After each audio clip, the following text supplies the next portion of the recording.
له دنمارک څخه د افغان غږ د رادیو تلویزیون قدرمنو اورېدونکو ګران لیدونکو سلام او درناوی وړاندې کوم. هیله ده که او جوړ اوسئ. شنونده و بیننده عزیز رادیو تلویزیون صدای افغان از دنمارک، سلامتی و پیروزیتان می‌خواهیم.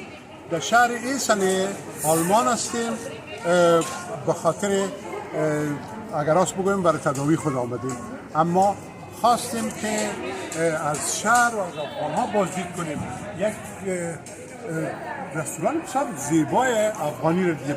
دلته تاسو چې ګورئ قدرمنو دوستانو د افغانستان هغه ټولې دودیزې کورنۍ ډوډۍ او غذاګانې جوړېږي. راځئ له نږدې نه به یې وارې وګورو چې دلته څه پیدا کېږي. باید دا خبره وکړم چې دلته یعنې کارکوونکي هم افغانان دي او هر ډول فرمایش چې دلته ورکول شي هغه فرمایش د افغاني غذاګانو دغه آماده کړي. ما می‌خوایم شنونده‌های عزیز و بیننده‌های گرامی با هم یک جا باشیم. ما فکر میکنم که شاید یکی از کارکناست و یا یکی از مسئولین. سلام علیکم. سلام علیکم. سلام شما. چطور هستید؟ خوب هستید؟ ان شاء الله خوب هستید. نام شما، نام شریف شما؟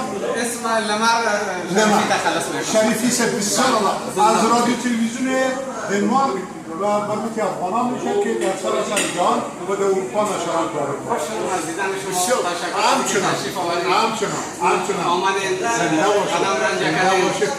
کمی اگر لطف کنید برای بگویید که تنها کباب دارین و نه سایر غذاهای افغانی هم؟ نه، ما از قبیل مایچا پلاو داریم، قابلی پلاو داریم، چلاو داریم و اکثریت کباب داریم. ادنه کباب داریم، کباب سکه داریم، کباب لم کباب داریم، چین کباب داریم، بولانی داریم، منتو داریم. یه بیننده‌های عزیز و گرامی که باز نگویید که بولانی نیست و منتو نیست.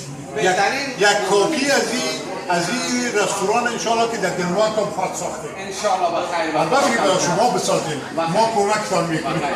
انشاءالله بسیار عالی. خب اگر یک کسی فرمایش بدید که یک چیزی رو آماده کنید برای مثلا بولانی، میتونید در چه وقت برای تهیه کنید تا که میایید؟ در ظرف شاید 10 دقیقه بسیار زیاد شود.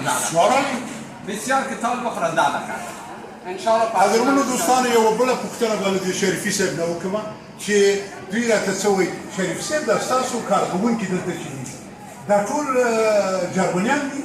نه، کل کارگرای ما کس خودم هست و خانم هست و 2 تا بچه هست، دخترم هست و پرسنل خودم هستیم، جرمنان نیست و 2 تا شاگردم هم کس افغان هستن. بسیار عالی، بسیار عالی.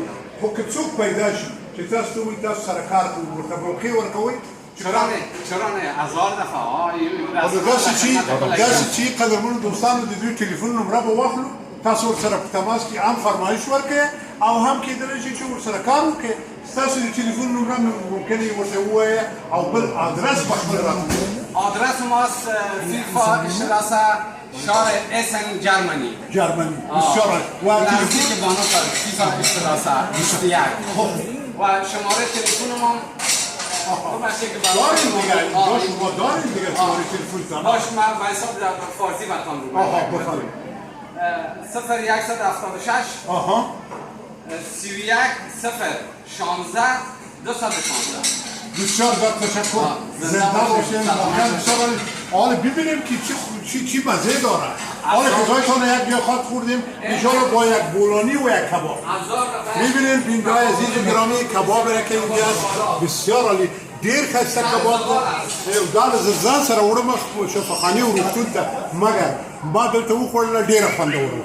ډېره مننه قدرمنو دوستانو چې تر اوسه له موږ سره ویه. تاسو ته نیکمرغه او خوشحاله ژوند غواړم. وګورئ چې دې ویترین کې څه دي.